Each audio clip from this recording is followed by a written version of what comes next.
नमस्कार दोस्तों। आज डेट है 8 जनवरी 2021। द हिंदू के इस डिस्कशन में स्टडी पॉइंट संजीत पर आपका स्वागत है। यहाँ पर हम एग्ज़ाम के रिलेवेंट से द हिंदू की करंट्स न्यूज़ को स्टैटिक पार्ट के साथ कोरिलेट करते हुए डिस्कस करते हैं। शुरू करते हैं आज का डिस्कशन। फर्स्ट न्यूज़ है, Biden wins confirmed amid pro Trump's mob attack. Biden की जीत कन्फर्म होते ही ट्रंप के समर्थक ने प्रोटेस्ट कर दिए।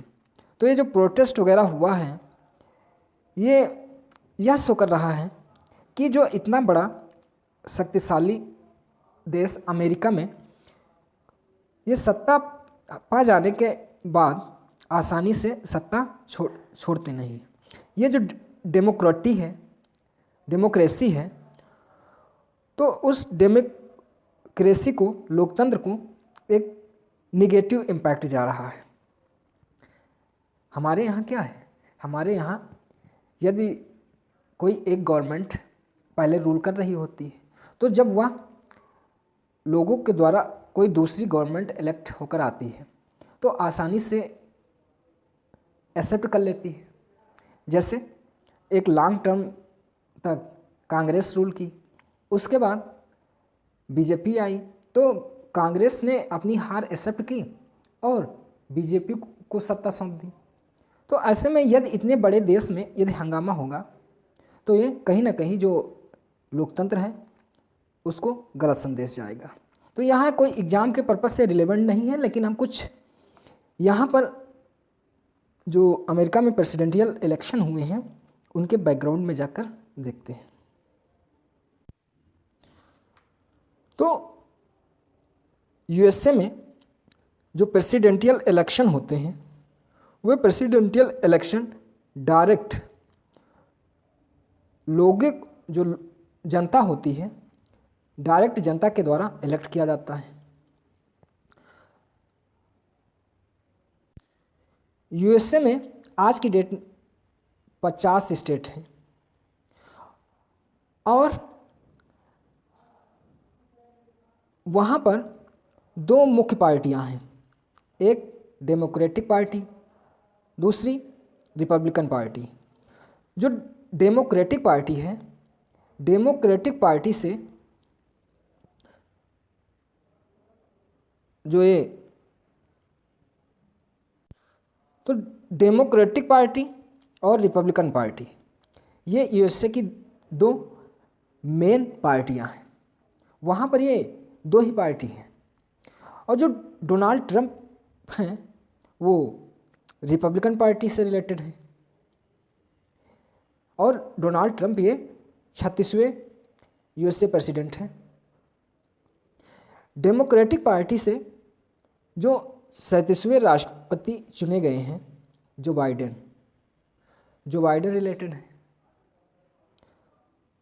तो यूएसए में 50 स्टेट और दो मुख्य पार्टियां, एक डेमोक्रेटिक पार्टी से जो बाइडेन रिलेटेड है, जो अभी चुने गए हैं 37वें राष्ट्रपति के रूप में, और रिपब्लिकन पार्टी से डोनाल्ड ट्रंप रिलेटेड है, जो प्रेजेंट सिनेरियो में उनके पास सत्ता है और ये 36वें राष्ट्रपति हैं।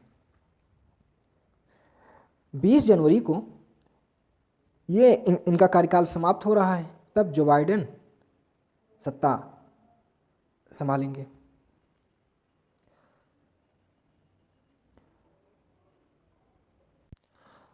और जिस तरीके से आप इंडिया में जो संसद है, पार्लियामेंट, यानी जो पार्लियामेंट है, उसी तरीके से यूएसए में कांग्रेस है।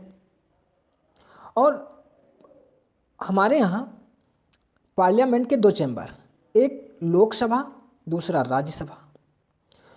जो लोकसभा होता है वो निम्न सदन होता है, लोअर चैम्बर होता है, और जो राज्यसभा होता है वो अपर चैम्बर होता है। यूएसए में कांग्रेस के भी दो चैम्बर, जो कांग्रेस है उसके दो सदन हैं, एक हाउस ऑफ रिप्रेजेंटेटिव जिसे अपर सदन कहते हैं।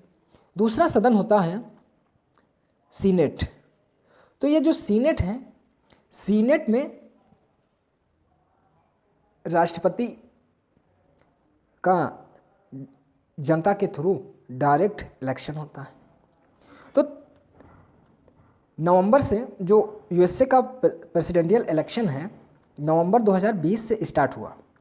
तब से सारे राज्यों में जो 50 स्टेट थे वहाँ पर ये सारा फाइनल हो गया, लेकिन 2 स्टेट, जो एक पेंसिल्वेनिया और दूसरा एरिज़ोना, पेंसिल्वेनिया और एरिज़ोना में यहाँ पर ट्रंप ने आपत्ति जता दी कि यहाँ पर हम हारे नहीं। तो इसका जो आज फैसला लिया गया और इसमें जो बाइडेन है, इनकी जीत कंफर्म कर दी गई। जैसे ही इनकी जीत कंफर्म हुई तो तुरंत जो ट्रंप समर्थक थे प्रोटेस्ट स्टार्ट कर दिए, और जो कैपिटल बिल्डिंग्स हैं यहाँ पर काफ़ी ज़्यादा प्रोटेस्ट हुआ, जिसमें कई लोगों की जानें भी चली गई। तो ये है वहाँ का सिस्टम। यूएसए में 50 स्टेट हैं और 2 मुख्य पार्टियाँ, एक डेमोक्रेटिक पार्टी से जो बाइडेन संबंधित है, और रिपब्लिकन पार्टी जिससे डोनाल्ड ट्रंप जी संबंधित है। यूएसए में एक, जैसे अपने यहाँ संसद होती है, पार्लियामेंट होती है, वैसे वहाँ पर कांग्रेस होती है। कांग्रेस में 2 सदन होते हैं, एक हाउस ऑफ रिप्रेजेंटेटिव, दूसरा सदन सीनेट कहलाता है। सीनेट में जो वहाँ के प्रेसिडेंट हैं वो डायरेक्ट जनता के थ्रू इलेक्ट होकर आते हैं। तो ये हुआ वहाँ का सिस्टम। तो जो यूएसए है, यूएसए उत्तरी अमेरिका कॉन्टिनेंट का, यानी नॉर्थ अमेरिका कॉन्टिनेंट का देश है, और यह कनाडा, मैक्सिको के साथ अपना बॉर्डर साझा करता है। अमेरिका के ईस्ट में अटलांटिक ओशियन और साउथ में पैसिफिक ओशियन स्थित है, और इसकी जो इसकी जो कैपिटल है वाशिंगटन डीसी है। जो बाइडेन 37वें राष्ट्रपति के रूप में 20 जनवरी 2021 को ये शपथ वगैरह अपना ग्रहण करेंगे। Next news, GDP likely to contract by 7.7% this physical year. जो इंडिया की जीडीपी ग्रोथ है वो 7.7% जो फिजिकल ईयर है 2020-21 इसमें कॉन्ट्रैक्ट होगी। ये एनएसओ जो डाटा रिलीज़ किया है, नेशनल स्टैटिस्टिक्स ऑफिस के द्वारा एस्टीमेट लगाया गया है। तो आखिर ये जीडीपी है क्या? जीडीपी ग्रॉस डोमेस्टिक प्रोडक्ट, सकल घरेलू उत्पाद। सकल घरेलू उत्पाद जो है यह किसी अर्थव्यवस्था के आर्थिक प्रदर्शन को एक बुनियादी माप है। जीडीपी क्या है? जीडीपी किसी भी अर्थव्यवस्था का प्रदर्शन कैसा हो रहा है उसकी एक बुनियादी माप है, और यह एक वर्ष में एक राष्ट्र की सीमा के भीतर सभी अंतिम माल और जो भी सेवाएं हैं उनका अंतिम मूल्य है। कोई भी कंट्री है तो उस कंट्री के अंदर, उसकी सीमा के अंदर जितना भी प्रोडक्शन हुआ है, चाहे वह सर्विस का हो या फिर वस्तुएं वगैरह का प्रोडक्शन किया गया हो, उस कंट्री की बाउंड्री के अंदर जितना भी प्रोडक्शन हुआ है वही उस कंट्री की जीडीपी है। तो एनएसओ के जो एस्टीमेट लगाया है उसमें इस फिजिकल ईयर में 7.7 की रेट से जीडीपी में कॉन्ट्रैक्शन होगा। तो ये एनएसओ क्या है?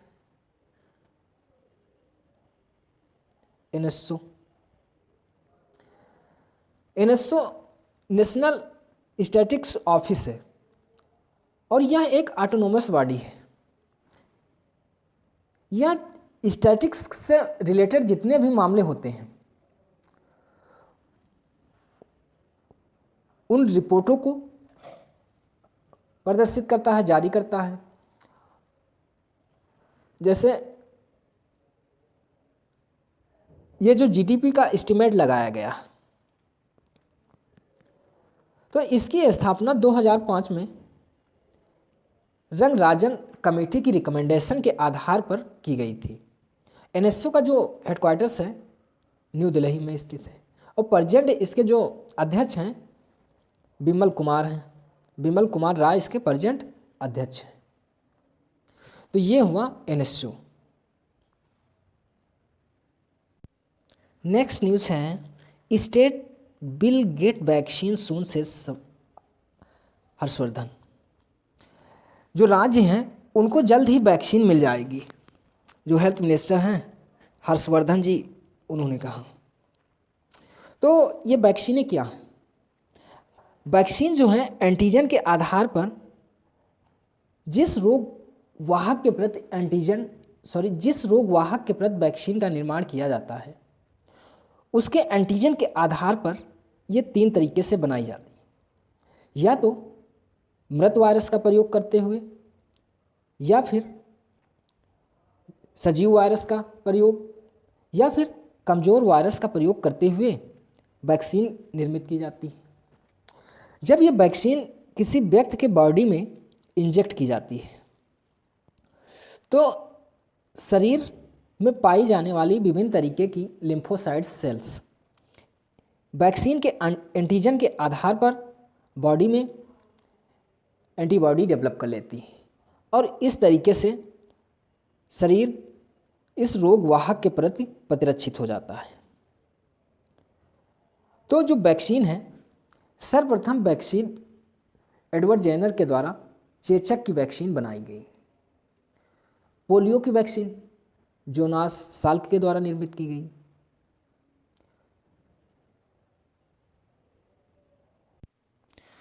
तो आखिर वायरस क्या होते हैं? वायरस को सजीव और निर्जीव के बीच की कड़ी कहते हैं। आखिर कड़ी क्यों कहते हैं दोनों के बीच? क्योंकि इसमें सजीवों जैसे कुछ लक्षण और निर्जीवों जैसे कुछ लक्षण पाए जाते हैं। सजीवों जैसे लक्षण, जैसे सजीव की सेल्स में डीएनए या आरएनए की प्रति पाई जाती है न्यूक्लियस में, तो इसमें भी जो वायरस हैं इसमें भी आरएनए या डीएनए की जो प्रति है वो पाई जाती है। जिन वायरस के अंदर आरएनए की प्रति मौजूद होती है उसे रेट्रोवायरस कहते हैं। और जिन जो वायरस हैं इन वायरस में यदि ये किसी स्थान पर पड़े हैं तो ये निर्जीव के तरह ना तो इसमें श्वसन होगा, कोई भी इसमें सजीवों जैसे लक्षण या एक्टिविटी नहीं होगी, ना तो इसमें ग्रोथ होगी, ना श्वसन होगा, ना तो ये रिप्रोडक्शन कर सकते हैं।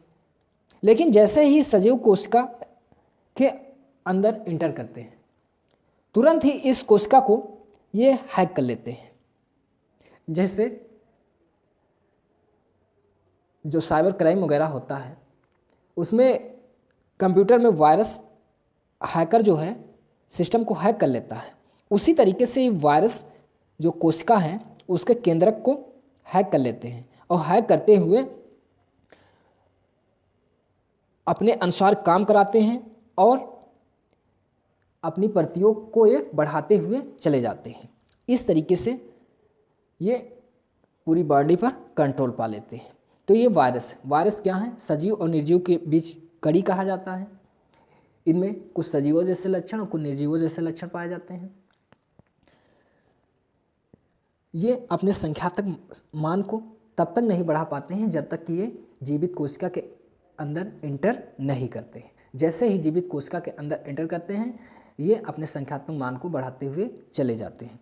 इसमें आरएनए या डीएनए की प्रति पाई जाती है और इनकी जो खोल है लिपोप्रोटीन से बनी होती है। तो ये हुआ वायरस। नेक्स्ट न्यूज़ है CM urges centre to extend ban on UK flights till January 31। CM ने सेंटर से अर्ज़ किया है कि वे यूके से आने वाली फ़्लाइट्स जो हैं उन पर 1 जनवरी तक बैन एक्सटेंड कर दिया जाए, आगे बढ़ा दिया जाए।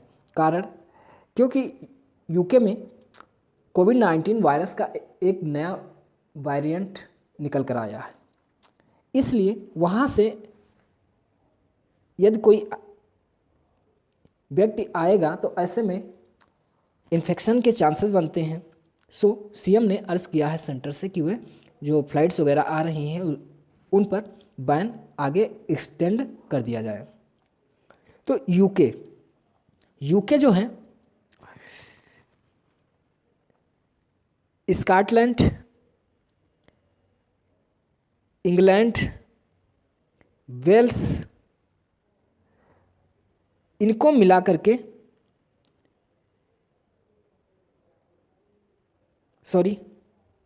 स्कॉटलैंड, इंग्लैंड,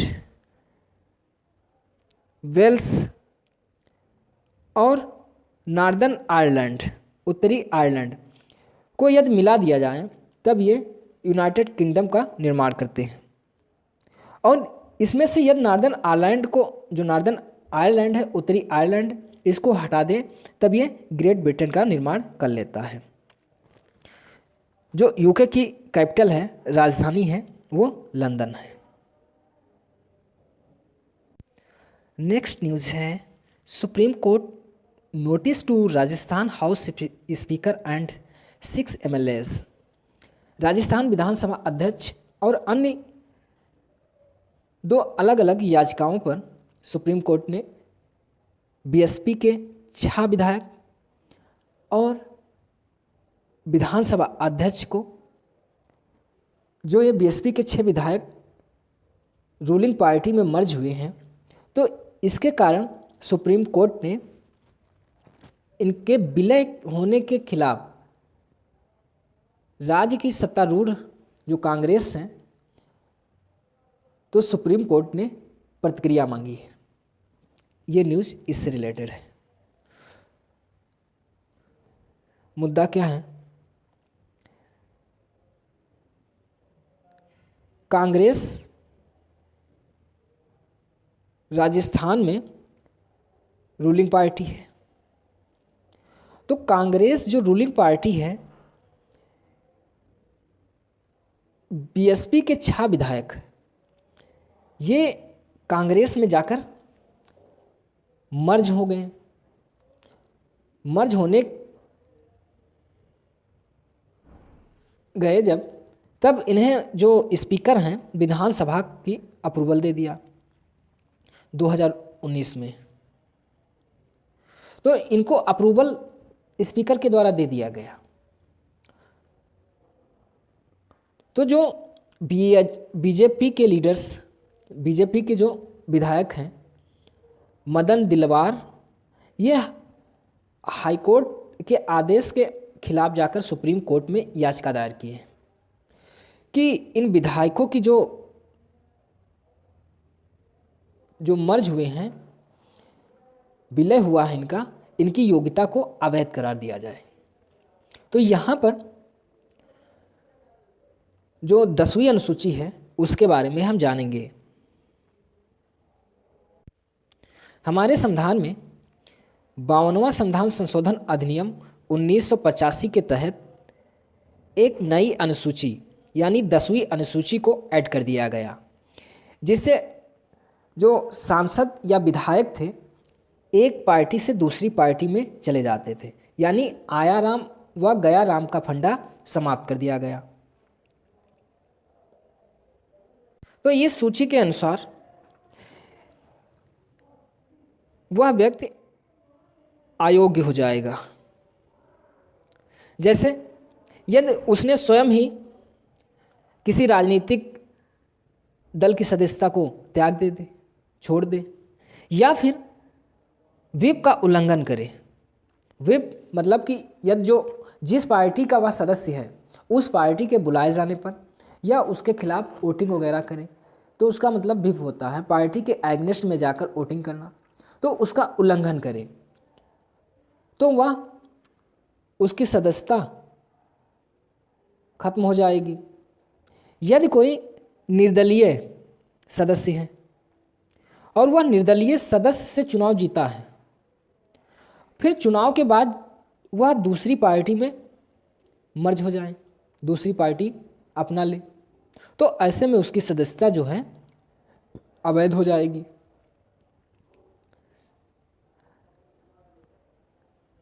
यदि कोई व्यक्ति नॉमिनेट किया गया है तो नॉमिनेटेड व्यक्ति स्थान ग्रहण के 6 माह बाद, कोई व्यक्ति विधायक नॉमिनेट किया गया है और नॉमिनेशन के 6 माह बाद वह किसी राजनीतिक दल की सदस्यता ग्रहण कर लेता है, तो उसकी सदस्यता अयोग्य हो जाएगी। इसके कुछ एक्सेप्शन हैं। यदि 1/3 पार्टी के सदस्य जाकर किसी दूसरी पार्टी में यदि मिल जाते हैं, 1/3 सदस्य यदि जाकर किसी दूसरी पार्टी में मिल जाते हैं, तो इनकी सदस्यता खत्म नहीं होगी।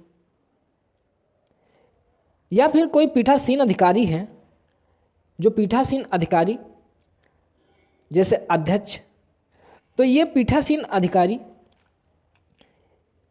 जैसे बना और अपनी सदस्यता छोड़ दे, उसके बाद जब यह पीठासीन अधिकारी ना रहे फिर जाकर सदस्यता ग्रहण कर ले, तो यह अयोग्य नहीं होगा। और जो 10वीं अनुसूची है, दल बदल के आधार पर जो 92वें संविधान संशोधन अधिनियम द्वारा ऐड की गई है, इसके अनुसार यदि कोई सदस्य का निर्णय करना होता है तो जो स्पीकर होता है, अध्यक्ष, उसका अंतिम निर्णय करता होता है।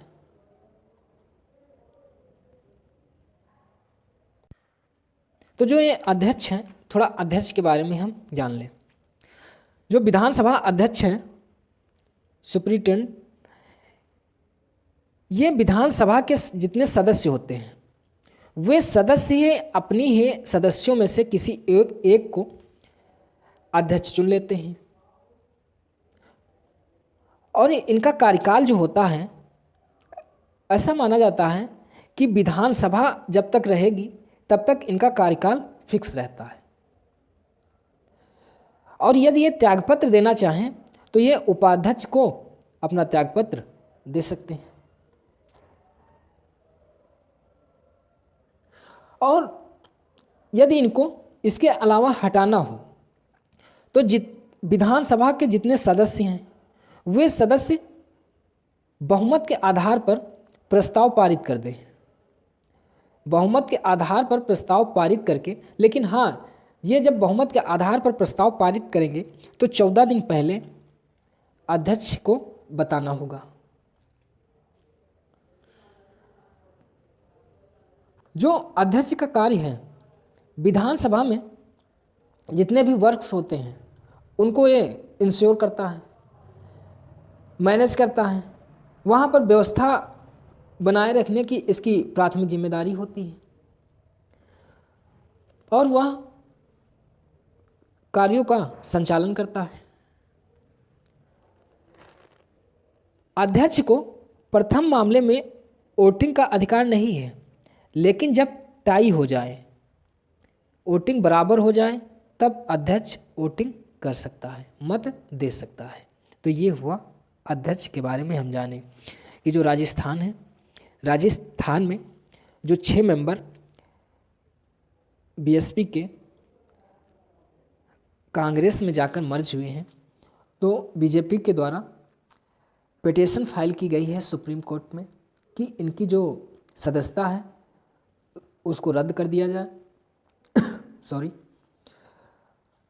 तो यहाँ पर हम जो संविधान में 92वें संशोधन अधिनियम द्वारा 10वीं अनुसूची ऐड की गई उसके बारे में जाने। वह स्पीकर क्या होता है, स्पीकर के बारे में हम जाने। Next news, central team assesses bird flu spread in Kerala. Kerala में जो बर्ड फ्लू फैला हुआ है उसी को एक केंद्रीय टीम वहाँ पर उसको कंट्रोल करने के लिए, मैनेज करने के लिए पहुँची है। तो ये जो बर्ड फ्लू है ये H5N8 ये एक वायरस का प्रकार है। वायरस क्या होते हैं शुरुआत में हमने बताए कि वायरस क्या है। तो ये जो एवियन इन्फ्लुएंजा है इस वायरस का नाम H5N8 है। यहाँ पर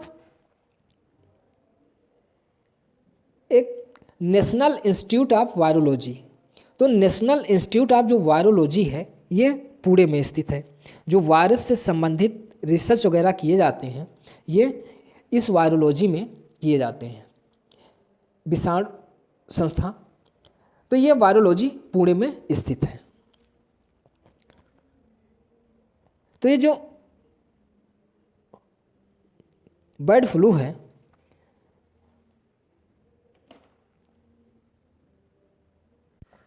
बर्ड फ्लू सबसे पहले 1996 चीन में जो पोल्ट्री था यानी जो मुर्गी पालन था वहाँ से निकलकर सबसे पहले आया था। और 1997 में जो एशिया है, एशिया में हांगकांग में एक मुर्गी प्रकोप के दौरान मनुष्यों में भी पाया गया जिसे H5N1 कहा गया। तो ये सबसे पहले इसका आउटब्रेक 1996 में चाइना में और एक एशिया में 1997 में आउटब्रेक हुआ हांगकांग से। Next news, Satyapal who reinvented the sari passes away in Coimbatore.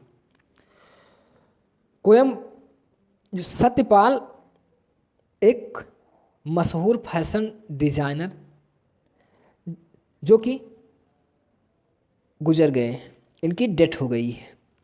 तो ये जो सत्यपाल जी हैं ये एक मशहूर फैशन डिजाइनर हैं और ये जो समकालीन साड़ी बनाने के लिए इन्हें जाना जाता है। तो यह न्यूज़ स्पेसिफिक में आए कि सत्यपाल जिनकी हाल ही में निधन हुआ है वे कौन थे, तो वे एक मशहूर फैशन डिज़ाइनर थे और साड़ी के समकालीन बनाने के लिए इन्हें जाना जाता है। नेक्स्ट न्यूज़ है, farmers conduct Republic day rehearsal. जो किसान हैं, किसानों के द्वारा अभी भी प्रोटेस्ट किया जा रहा है। तो ये प्रोटेस्ट जो है, आखिर प्रोटेस्ट जो कोई भी प्रोटेस्ट कर सकता है। According to the Indian constitution article 19 के तहत प्रोटेस्ट करने का अधिकार है। तो आखिर किसान प्रोटेस्ट क्यों कर रहे हैं? भारत सरकार के द्वारा 3 बिल लेकर आए गए। पहला जो बिल था the farmers produce trade and commerce promotion and facilitation bill 2020। दूसरा था the farmers empowerment and protection agreement on price assurance and farm services bill 2020। तीसरा बिल था the essential commodities amendment bill 2020। ये जब से बिल पार्लियामेंट में पास होकर आए हैं तब से किसानों को जो किसान हैं उनके द्वारा प्रोटेस्ट किया जा रहा है। तो आखिर किसान प्रोटेस्ट क्यों कर रहे हैं? उनकी कुछ डिमांड है। पहली जो डिमांड थी, 2 डिमांड फार्मर्स और गवर्नमेंट के बीच मान ली गई है, उनका निष्कर्ष निकाल लिया गया। उन मांगों में जो इलेक्ट्रिसिटी पर सब्सिडी दी जाती है, ये मांग उनकी पहली थी। दूसरी मांग थी कि जो स्टेबल बर्निंग को क्रिमिनलाइजेशन के अंतर्गत इंक्लूड कर दिया गया है। तीसरी मांग थी जो एमएसपी है, एमएसपी को खत्म ना करे, गवर्नमेंट लीगल गारंटी दे। और जो चौथी उनकी डिमांड है, जो ये 3 जो बिल हैं इन बिल को वे रिपील करें, वापस करें। तो ये किसानों के द्वारा डिमांड की जा रही है, जिनमें से इलेक्ट्रिसिटी पर सब्सिडी और जो स्टेबल बर्निंग है इनका सल्यूशन निकाल लिया गया।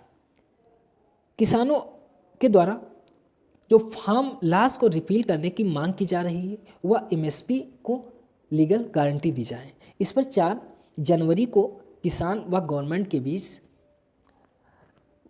निगोशिएशन हुआ था, लेकिन इसका कोई हल नहीं निकला।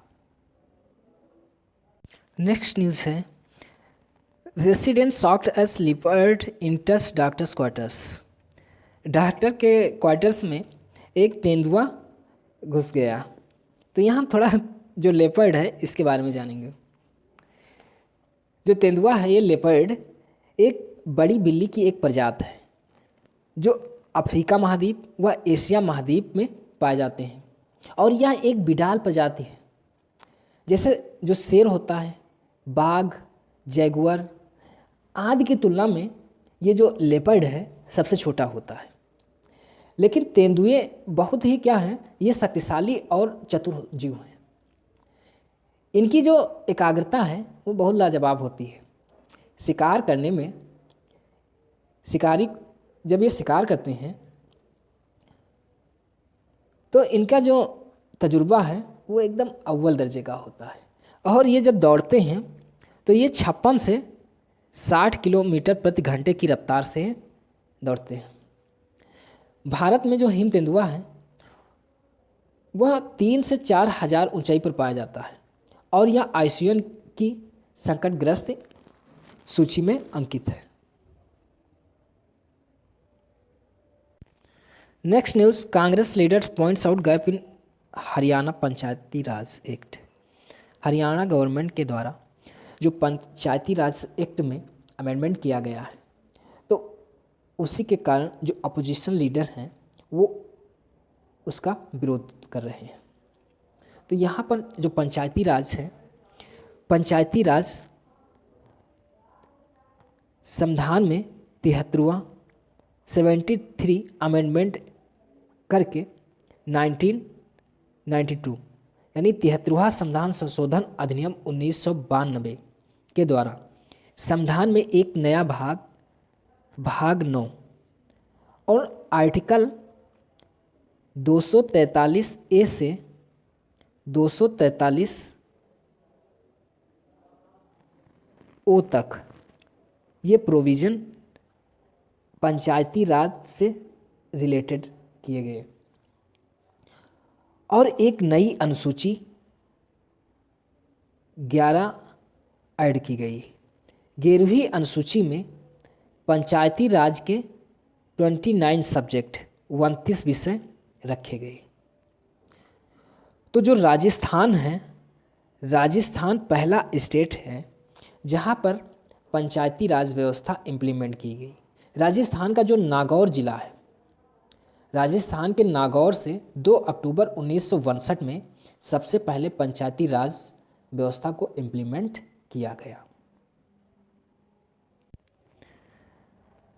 74वां संविधान संशोधन अधिनियम 1992 के तहत संविधान में एक नया भाग 9 ए व आर्टिकल 243 पी से 243 जेड एफ ऐड किए गए और एक नई अनुसूची 12वीं अनुसूची को ऐड किया गया जिसमें 18 सब्जेक्ट रखे गए।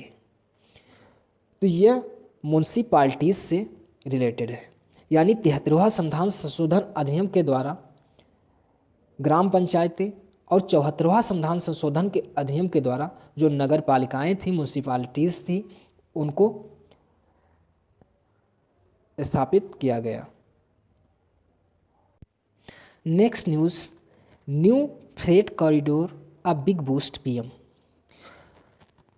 जो नया फ्रेट कॉरिडोर है, नया फ्रेट गलियारा एक इंडियन इकोनॉमी को एक बहुत बड़ा बूस्ट देगा। तो ये आखिर फ्रेट कॉरिडोर क्या है? फ्रेट कॉरिडोर ये रेल गलियारा है जो माल ढुलाई करने के लिए डेवलप किया जाएगा और ये रेल लाइन गलियारा है जो कंप्लीटली इलेक्ट्रीफाइड होगा। तो इसमें जो वेस्टर्न फ्रेट कॉरिडोर है, वेस्टर्न फ्रेट कॉरिडोर पर ये दिल्ली से मुंबई को जोड़ा जाएगा, जो पूर्ण तरीके से इलेक्ट्रीफाइड होगा, विद्युतीकृत होगा। और इसकी जो दूरी है 1483 किलोमीटर की दूरी होगी। ये वेस्टर्न कॉरिडोर जो फ्रेट गलियारा है 1483 किलोमीटर की, और यह डबल लाइन ऑपरेशन के साथ इलेक्ट्रीफाइड किया जाएगा।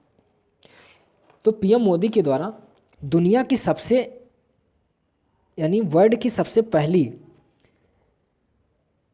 विद्युतीकृत electrified double stack long haul container train का उद्घाटन किया गया है। यदि क्वेश्चन पुट अप हो कि वर्ल्ड की पहली electrified double stack long haul container train का कहाँ से कहाँ के बीच चली, तो 1.5 किलोमीटर यानी 1.5 किलोमीटर नई रेवाड़ी हरियाणा में पड़ता है, तो नई रेवाड़ी से मदर सेक्शन के बीच तक चलाई गई।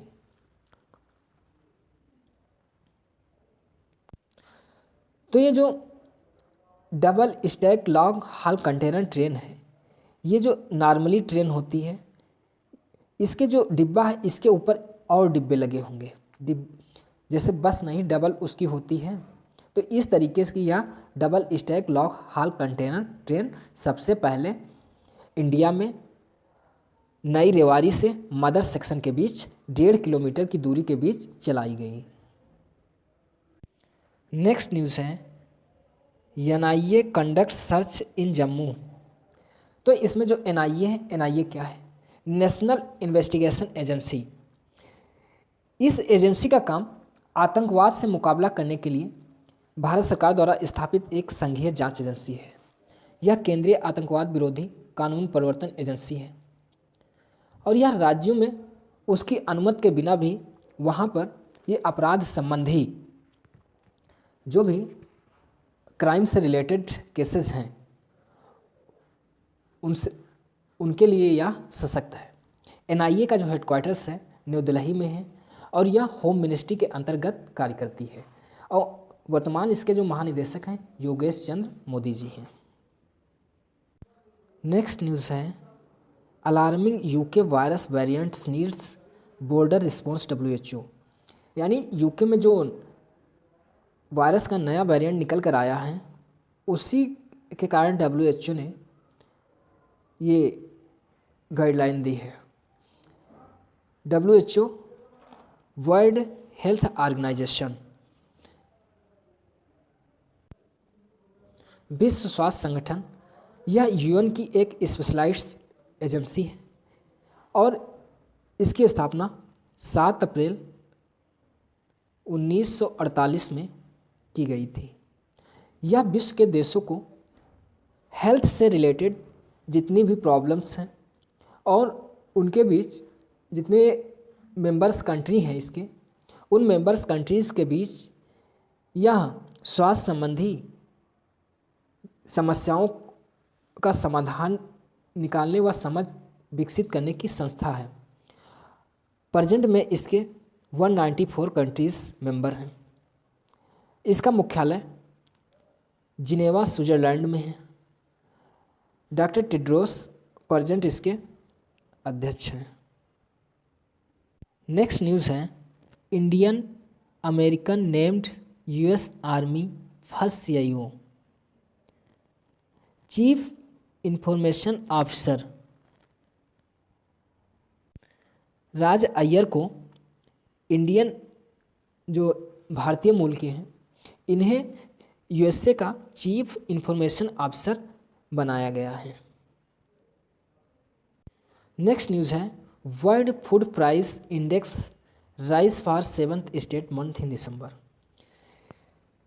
यानी जो फूड विश्व में खाद्य पदार्थों की जो कीमतें बढ़ी हैं, तो उससे रिलेटेड ये न्यूज़ है। तो इसमें जो एक FAO है, यहाँ पर FAO चर्चा में आया। इसके बारे में हम थोड़ा जान लें। FAO food and agriculture organisation, खाद्य एवं कृषि संगठन, यह एक अंतर्राष्ट्रीय संगठन है। यानी FAO एक अंतर्राष्ट्रीय संगठन है जो एग्रीकल्चर प्रोडक्ट और एग्रीकल्चर मार्केटिंग से रिलेटेड सब्जेक्ट का ये स्टडी करती है। यह फूड एवं एग्रीकल्चर से रिलेटेड नॉलेज को ये आदान प्रदान करने के फोरम के रूप में यह काम करती है। यह विभिन्न देशों के जो अधिकारी हैं उनको इस फूड से रिलेटेड, एग्रीकल्चर से रिलेटेड प्रशिक्षण दिलाने की व्यवस्था भी करता है। इसकी जो स्थापना है 16 अक्टूबर 1945, 16 अक्टूबर 1945 को कनाडा के क्यूबेक शहर में की गई। इसका जो हेडक्वार्टर्स है रोम, इटली में है। वर्तमान इसके जो अध्यक्ष हैं चू डोंग्यू इसके प्रेजेंट अध्यक्ष हैं। और यह यूएन की एक पेरेंट बॉडी है। FAO जो है यूएन इसकी पेरेंट बॉडी है। तो ये हमारा लेक्चर आपको अच्छा लगता हो तो सब्सक्राइब करें, शेयर करें, लाइक करें। Thank you watching for this video.